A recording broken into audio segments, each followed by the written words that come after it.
তারা বলতেছে যে প্রার্থী ঢুকতেছে, প্রার্থীর সাথে তো 4-5 জন আরো ঢুকতেছে, 10 জন ঢুকছে।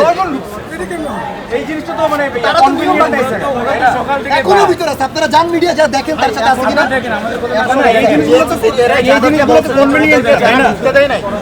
তারাই হচ্ছে বলতেছি আমরা বের করছি, কয়জনকে বের করছে ওখানে?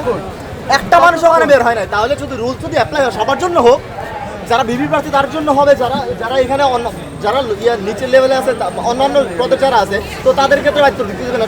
বিবি তাদের সাথে 50 জন চলে হয়, এটা কেন? কেন আপনারা মিডিয়া যা দেখেন এখন তার সাথে কতজন প্রার্থী আছে আপনারা যা দেখেন, প্লিজ দেখেন আপনারা যা।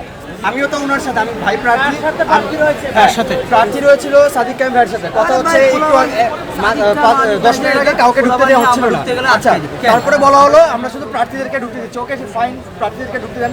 সাদিক কায়েম ভাইয়ের সাথে আমরা দেখলাম 10-12 জন ঢুকলো। ওকে, তারপর পরে আমি ঢুকতে গেলাম, ভাইয়ের কথা বলেছে ভাই প্রার্থী আমি ঢুকবো, একটু আমাকে অফ করে দিল। ভাই ঢুকতে গেল, যাওয়া যাবে না।